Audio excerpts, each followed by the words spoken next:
요한복음 14장 17절부터 21절입니다.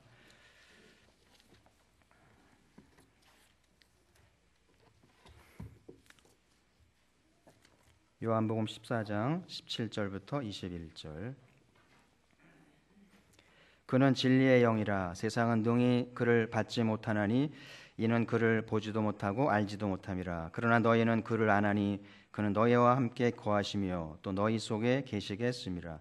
내가 너희를 고아와 같이 버려두지 아니하고 너희에게로 오리라.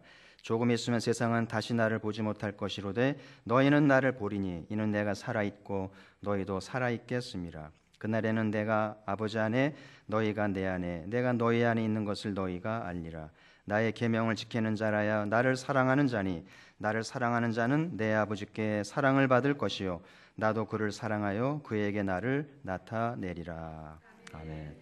잠시 기도하겠습니다. 하나님 아버지, 오늘 또 주일 후에 3일 예배로 모이게 하시니 감사드리고 오늘 예배를 통해 새 힘을 얻고 우리 허물을 씻음받고 마음의 용기를 얻어 남은 한 주간도 우리의 주어진 과업을 성취하며 주님의 영광을 드러내어 거룩한 안식일을 준비하는 지혜로운 백성 되게 하시고 또 수요 예배를 통해서 성령님이라는 지식을 배우고 있으니 잘 알아듣게 하시고 말씀을 펼 때마다 마음이 감동되어지고 뜨거워지게 하사 주께서 친히 가르쳐 주시는 것처럼 우리를 친히 가르쳐 주시기를 소망합니다.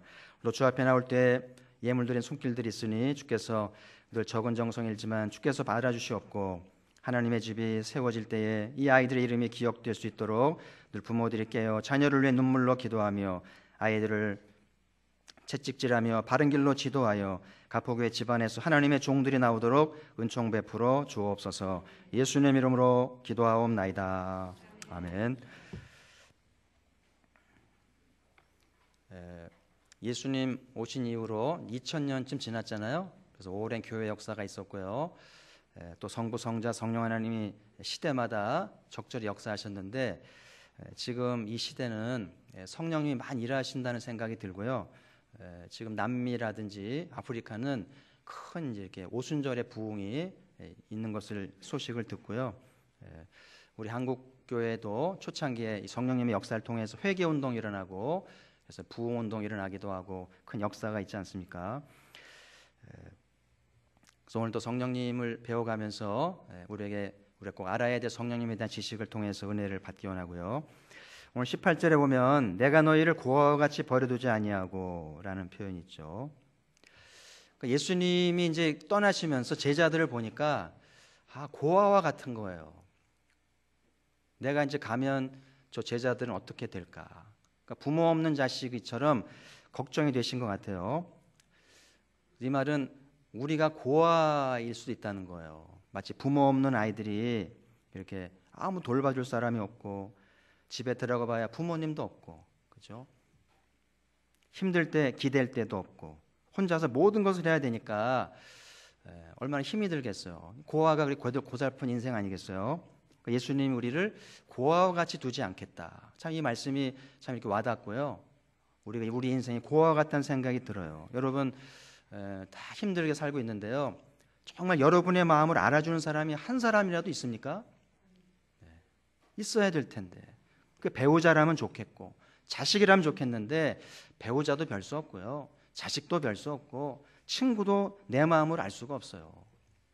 그게 인생 아니겠어요? 때로는 어쩌면 길을 가다가 밟히는 돌처럼 이렇게 때로는 이렇게 발길질하는 돌처럼 내 인생이 버려진 돌과 같은 아무 쓸모도 없고 아무 목적도 없이 길에 내팽개친 돌덩어리와 같은 그런 인생이라는 생각이 들 때가 있잖아요. 그래서 실존주의 철학이 나온 거예요. 우리는 버려진 인생이에요. 어디서 왔는지도 모르고 어디로 가는지도 모르고 그런 인생이라는 거죠. 그런데 놀랍게도 예수님이 우리에게 놀라운 약속을 주시면서 가셨잖아요. 고아처럼 두지 않겠다. 그러면서 이제 다른 보혜사를 보내주시겠다. 그래서 여러분 성령님을 배우면서 제일 중요한 성령님의 개념, 제일 중요한 정의는 보혜사예요. 보혜사, 성령님은 보혜사시다. 보혜사라는 말은 가장 친한 친구보다 더 친한 정말 인꼬부 같은 부부보다 더 다정한 그런 같이 옆에 계시면서 돌봐주시고 상담해 주시고 만져주시면서 이렇게 도와주시는 그분이 보혜사라는 뜻이에요. 그래서 우리는 이렇게 고아와 같은 인생을 살아가면서도 우리 행복할 수 있고 소망이 있는 것은 사랑하는 사람이 떠나갈지라도, 믿었던 사람이 배신할지라도, 믿었던 것들을 다 잃어버릴지라도 우리는 그분이 계시기 때문에, 성령님이 계시기 때문에 우리는 소망을 가지고 있는 것이죠.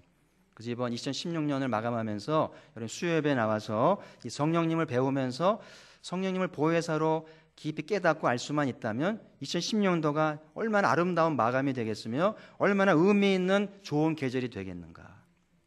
그래서 여러분이 제가 분명히 말씀드릴 수 있는 것은 다 잃어버렸더라도 이 수요예배에 와서 성령이 보혜사라는 걸 알고 그분을 피부로 이렇게 좀 느낄 수만 있다면 우리 인생은 소망이 있고요. 2017년도 소망의 한 해가 될 줄 믿습니다. 그래서 오늘도 말씀을 잘 경청하시고요. 잘 듣는 게 복이 있어요. 지난주에는 그 예수님과 성령님이 얼마나 친한지를 말씀드렸어요.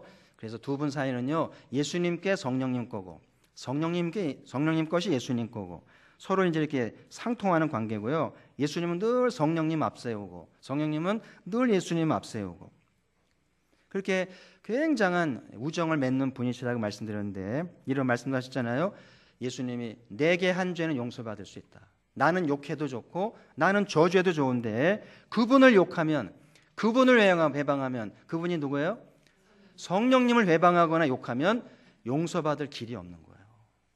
무서운 말씀. 이 말은 뭐냐면 그만큼 예수님이 성령님을 굉장히 소중히 여기고 옹호하고 이렇게 받드셨다는 의미가 되는 것이죠. 그래서 우리가 우리 오순절 교회는 아니지만 성령님의 은사에 대해서라든지 성령님의 능력이라든지 성령님의 인도하심에 대해서 함부로 말하게 되면 용서받지 못합니다. 그래서 여러분 성령님에 대한 이야기 굉장히 조심해야 되고 잘 알아야 된다는 사실을 기억하면서 오늘 나눌 말씀은 이제 17절을 중심으로 해서 그분은 진리의 영이시다. 성령님이 진리의 영이라는 말씀, 예수님이 진리인 것처럼 성령님도 진리이시다. 그러면 진리는 뭘까요? 진리는 뭔가? 진리란 말이 어려운 말이죠. 좀 쉽게 이야기하기 위해서 그럼 진리가 아닌 것은 뭔가? 진리가 아닌 것은 두 가지. 한 가지는 모든 거짓입니다. 그렇죠? 모든 거짓은 진리일 수 없잖아요. 마귀는 거짓의 아비라. 모든 거짓말의 배후에는 마귀가 있다고 예수님이 했어요. 그래서 거짓말은 반드시 들통이 납니다. 아무리 숨기려고 완전하게 하더라도 들통나게 돼 있다는 것인데 모든 거짓은 진리가 아닌 것이고 또 한 가지는 일시적이고 가변적인 것도 진리가 아니겠죠. 진리는 변하면 안 되는데 일시적이고 가변적이다. 그럼 안 되잖아요. 예를 들면 지금 유행하는 것들, 옷이 유행한다든지 뭐 이렇게 뭐 물건이 유행한다든지 그 진리가 아닌 거예요. 다 지나가는 것입니다. 또 학교에서 배우는 지식들 영원하지 않아요.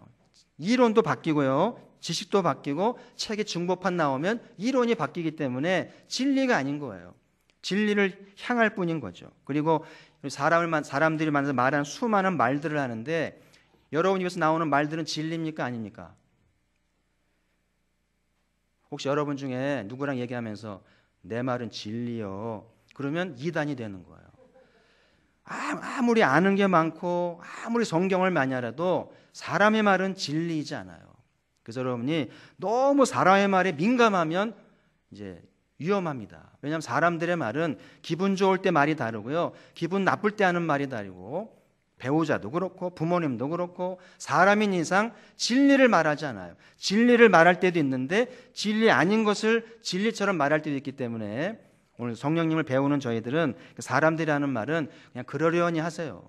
그러려니 대충 들으시고 우리가 정말 귀담아 들어야 할 것은 하나님의 말씀인 줄 믿습니다. 그럼 진리는 무엇인가? 진리는 거짓이 아니고 일시적이고 가변적인 것들이 아닌데 그럼 진리는 무엇인가? 진리는 참되고 영원한 것이다. 한번 따라합시다. 진리는 참되고 영원한 것이다.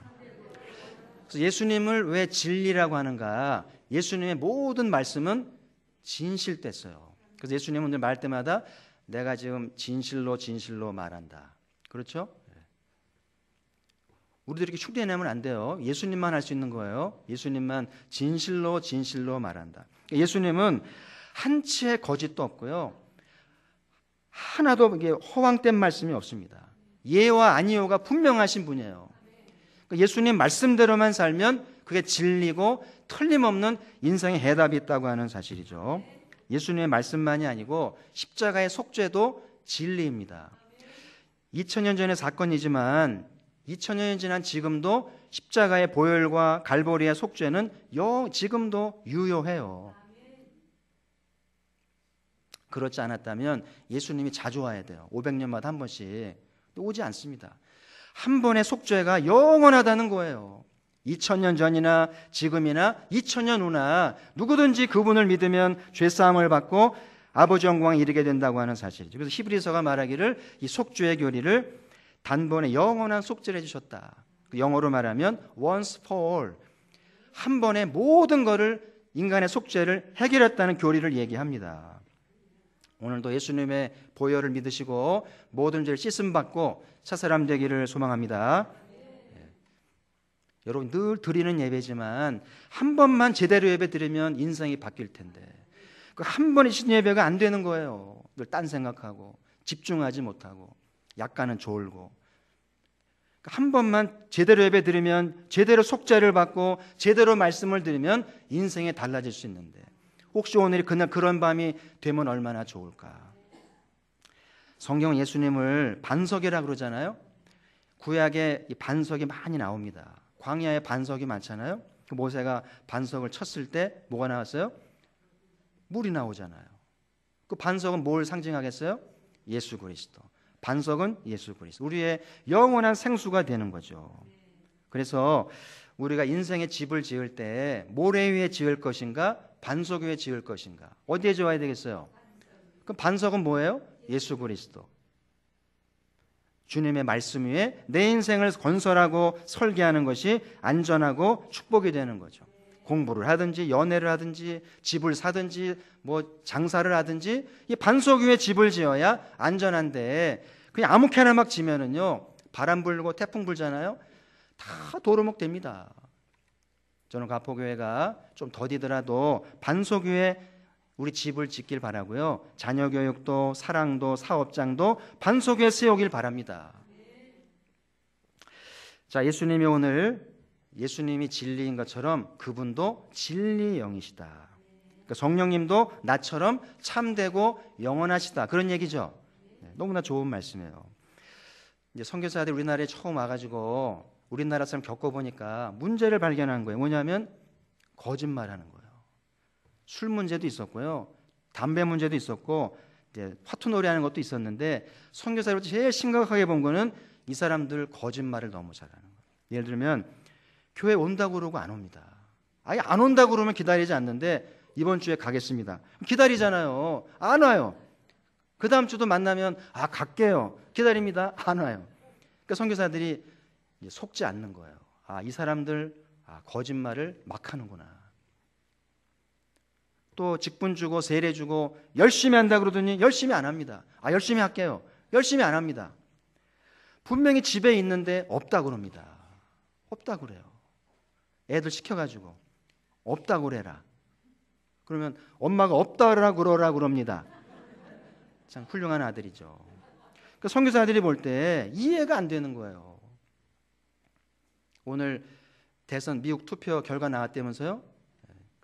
우리나라가 좀 심각해졌어요. 이제 정당이 바뀌었기 때문에요. 왜 클린턴이 떨어졌나? 거짓말한 것 때문에. 미국이란 사회는 딴 게 아무리 훌륭해도 거짓말하면 용납하지 않는다는 이번에 심판을 받았다고 봐야 되는데요. 그래서 선교사들이 고민 끝에 만들어낸 아이디어가 뭐냐면은 학습 제도예요. 이거는 한국교회 수치입니다. 성경에 학습 없어요. 교회 나오면 그냥 세례 줘야 돼요. 그냥 집사 줘야 됩니다. 근데 우리는 1년 나와야 세례 주고 세례 후에 2년 3년 있어야 집사 주고 성경에 없습니다. 그렇죠? 부끄러운 거예요. 그만큼 우리나라가 거짓말을 많이 하고 믿을 수가 없다는 거예요. 6개월 학습 줘보고 6개월 동안 잘하면 세례를 줬고요. 저도 학습받고 세례 받았거든요. 여러분도 그러잖아요? 우리 교회 사회 중에 보니까 학습만 봐 교회를 안 다녀가지고 학습교인 등록한 거예요. 학습 없어졌습니다. 그래요? 그러더라고요. 왜 한국 사람들은 거짓말을 많이 할까? 오늘 고민해 봐야 돼요. 교회를 다녀도 거짓말 여전히 하는 것 같지 않아요? 왜 교회를 다니는데 거짓말을 여전히 하는 것일까? 그러잖아요. 내 말이 틀리면 내 손에 저항을 지져라. 이 말대로 하면은요, 여러분 두 손에 장 다 지져 있어야 돼요. 오른손, 왼손. 안 짓잖아요. 그것도 거짓말입니다. 왜 이렇게 거짓말을 많이 하는 나라일까? 그래서 오늘 성령님은 진리의 영이시라. 그래서 여러분, 성령님은 진리니까 그분을 영접하고 그분을 알면 이제 거짓말이 없어져야 되겠죠. 성령의 은사를 받은 사람들 거짓말하지 않습니까? 심각합니다. 은사는 받았는데 성령 사역하는데 여전히 거짓말합니다. 거짓방언을 말하고요. 체면이 있으니까 거짓으로 치유받았다고 거짓말하기도 하고요. 돈 관계가 투명하지 않습니다. 일구이연을 해요. 그러니까 사람들이 실망을 하는 거예요. 성령을 받은 줄 알았는데 진실되지 않아요. 그러니까는 성령님에 대해서 문을 닫아버리는 경향이 있는 거예요.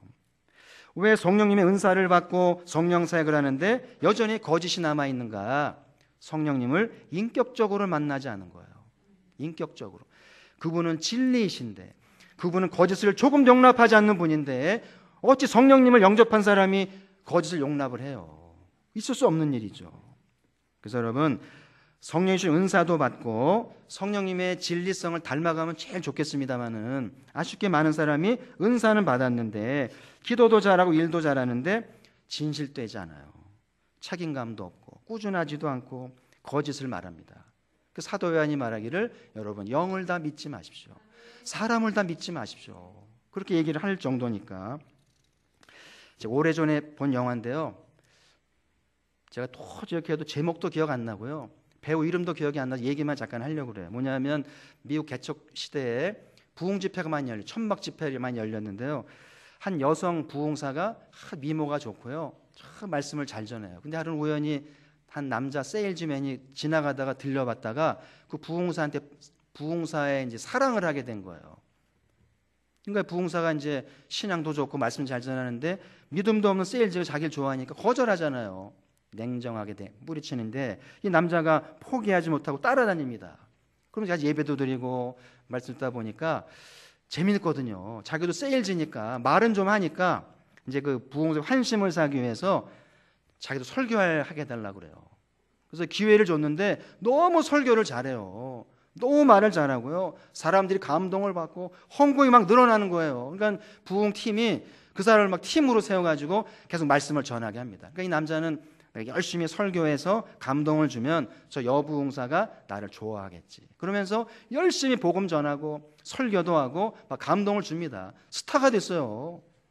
근데 놀랍게도 이 부흥사가 여전히 이 남자를 좋아하지 않습니다. 난 당신을 사랑하지 않는다. 냉정하게 끊으니까 이 셀즈맨이 깨닫게 되죠. 내가 아무리 해도 이 여자와는 아닌가 보다. 그러면서 이제 마음을 이제 정하게 되는데요. 그리고 나서 이제 다시 자기 일로 돌아간 거예요. 저는 그 영화를 보면서 깨달은 게 뭐냐면은 신학을 하지 않고 성경을 잘 모르는데 설교를 잘할 수 있구나. 그렇잖아요? 설교도 잘하고 기도도 잘하고 그럴 수도 있겠구나. 사람들 끌어모으고 헌금도 많이 걷게 하고 그 참 많이 깨달아졌어요. 그래서 여러분 우리가 신앙생활 교회 다니면서 목사가 얼마나 설교를 잘하는가, 얼마나 기도를 유창하게 하는가, 얼마나 성령 은사가 나타나는가가 전부가 아니라는 거예요. 중요한 것은 거듭났는가, 그리고 정말 성령님이 함께 하시는가가 중요한 거고요. 그 진리 성령님이 함께 하는가를 잘 분별하는 게 중요하다는 사실이죠. 그렇게 성령님이 이렇게 거듭나지도 않았고 성령님이 인격으로 계시지도 않는데 너무 설교를 잘하고 너무 기도를 잘하고 분별이 안 되는 거예요. 그렇죠? 자, 다시 묻습니다. 왜 한국 사람들은 거짓말을 많이 하는 것일까? 부모님이 가르친 겁니까?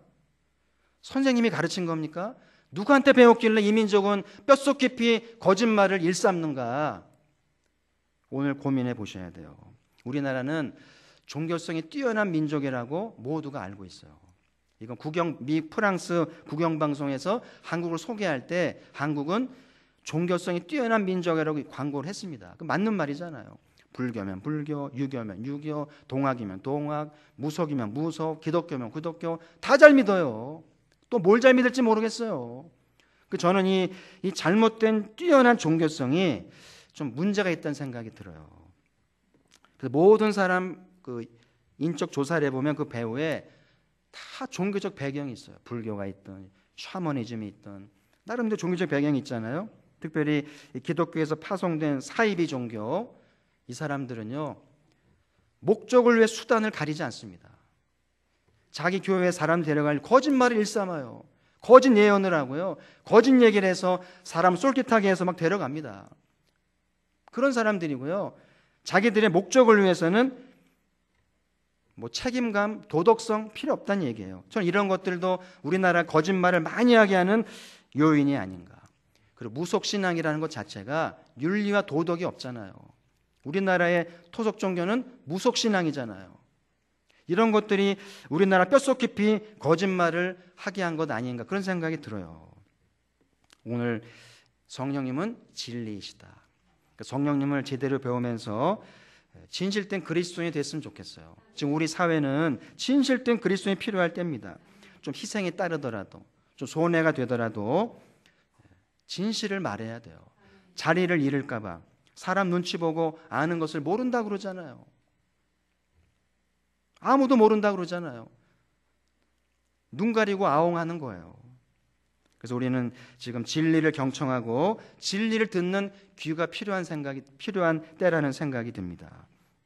우리 가포교회가 진리를 잘 경청하고 성령님을 알아가면서 여러분 안에 있는 거짓이 뿌리 뽑히고 진실된 사람, 진실된 언어를 하기를 소망을 합니다. 자, 우리 17절을 이제 다시 한번 읽도록 하겠습니다. 시작. 그는 진리의 영이라 세상은 동이 그를 받지 못하나니 이는 그를 보지도 못하고 알지도 못함이라. 그러나 너희는 그를 아나니 그는 너희와 함께 거하시며 또 너희 속에 계시겠음이라. 여기 두 종류가 나오죠. 하나는 세상이 나오고 하나는 너희가 나오잖아요. 세상은 어떻다고요? 세상은 그를 받지 못해요. 성령님을 받지 못합니다. 성령님을 알지도 못하고 믿지도 못하고 거절한다는 이야기죠. 실제로 학식은 많은데, 지식은 많은데 영적으로 너무 문이 아닌 사람 많습니다. 제가 아는 집사님과 얘기하다 보니까 그런 걸 경험한대요. 성경 얘기하고 성령 얘기하면은 전혀 못 알아듣는데요. 세상이 그래요. 우리나라에 청와대와 여야의 정치구단이 많잖아요. 정치는 모르는 게 없는데 성령에 대해서는 문외한인 거예요. 예수님 말씀대로 몰라요. 거절하고 알지도 못하고 관심도 없다는 이야기죠. 근데 제자들은 달라요. 제자들은 뭐라고요? 너희는 그를 아나니 그는 너희와 함께 계시며 너희 속에 계시겠습니다. 그러니까 제자들은 성령님을 안다는 거죠. 제자는 어떻게 성령님을 알게 되었을까요? 누굴 통해서 알게 되었을까요? 예수님과 3년간 같이 살았잖아요. 예수님을 통해서 성령님도 진리이시고 예수님과 성령님이 단짝이시구나, 그걸 배우면서 제자들은 성령님을 알게 되었고 그분을 통해서 새로운 인생 살게 되잖아요. 그렇게 말씀하는 거예요. 그래서 여러분 17절에 세상 사람들과 제자들 사이에 너무나 큰 거리가 있는 거예요. 마치 마창대교가 큰 바다 사이에 있는 것처럼 세상과 제자들 사이에는 건널 수 없는 강이 있는 거예요. 오늘 나는 어디에 있는가? 세상에 있는가? 제자 그룹에 있는가? 여러분의 거리, 여러분의 위치를 진단해 보세요. 나는 말씀을 깨닫고 성령님을 영접하고 그분을 사모하고 있는가? 저희 집에 구피를 좀 기르고 있거든요. 이제 항아리 반쪽짜리 2개를 사다가 한쪽은 새끼들 모아놓고 한쪽은 이제 다 큰 거 모아놨는데요. 이놈들이 주인을 알아보는지 가까이 가면은요 난리가 납니다. 개 꼬리 치는 건 뭐 일도 아니에요. 얼마나 흔들어대는지. 그럼 밥 달라는 거죠. 먹이를 주면은요 순식간에 사라집니다. 얼마나 굶주린지 미쳐버리는 것 같아요. 그래서 먹이가 바닥에 났습니다. 어제 사왔습니다마는 저는 그거 보면서 이렇게 말씀을 받을 수 있다면, 이렇게 성령님을 삼아 얼마나 하나님 기뻐하실까? 오늘 나는 어디에 있는가? 세상에 있는가? 제자들 편에 있는가? 말씀을 도 아무 감동도 없고 아무런 반응도 없다면, 한 주간 살면서 성령님을 사모하는 것도 없고, 그렇다면 세상에 있다고 봐야 돼요. 교회는 나오지만 마음은 세상에 있다고 봐야 되고요. 여전히 세상에 속해 살기 때문에 성령님 관심 없고 알려고 하지도 않는다는 거예요. 오늘 수요예배 나온 분들은 제자 안에 속하길 주의 이름으로 소망합니다. 사도 바울이 말씀하기를 교회 안에 세 종류의 사람이 있다. 또 잘 들어보세요. 첫 번째는 세상에 속한 사람. 여전히 교회에 나오지만 세상에 속한 사람. 이 사람은 성령과 무관한 사람이에요. 영적인 설교를 알아듣지 못합니다. 재미있는 예화를 해야 알아들어요. 두 번째 사람은 거듭났지만 어린아이 같은 사람. 거듭난 건 맞아요. 여러분, 반만 거듭나는 건 없어요. 거듭난 거예요. 근데 어린아이처럼 이제 이렇게 아직 말씀 듣는 게 좀 여리고요. 애들처럼 시기하고 질투하고 그런 사람들이 있고요. 마지막 세 번째는 성령의 사람이 있어요. 진리를 밝히 알고 성령님과 동행하는 사람이 있다고 하는데, 오늘 나는 어떤 종류의 가포교인인가 좀 생각해 보면 좋겠어요. 그래서 아무쪼록 이 수요예배를 통해서 성령에 속한 사람 되어서 말씀을 밝히 깨닫고 성령 충만해서 진실된 우리 공동체가 되기를 소망합니다. 사랑하는 성도 여러분, 진실된 사람이 돼야겠죠? 이제 거짓은 청산해야 돼요. 진실만 말해야 돼요. 그리고 우리나라가 이 거짓이 많다는 부끄러움을 청산해야 되지 않겠어요? 교회를 통해서, 우리를 통해서 이 뿌리 깊은 거짓을 청산하는 나라가 돼야 세상에 복음을 전하는 나라가 될 수 있겠죠. 그래서 마지막으로 요한께서 요한 3서에 이런 말씀을 주셨더라고요. 요한 3서 3절 4절 우리 같이 한번 읽어보시죠. 같이 읽겠습니다. 시작. 형제들아, 와서 내게 있는 진리를 증언하되 내가 진리 안에서 행한다 하니 내가 심히 기뻐하노라. 내가 내 자녀들이 진리 안에서 행한다함을 듣는 것보다 더 기쁜 일이 없도다. 그러니까 사도의 기쁨 뭐냐면은 성도들이 진리 안에 있는 거예요. 진리 안에 더 기쁜 것이 없다. 진리 안에 있다는 게 뭐예요? 진리가 누구라고요?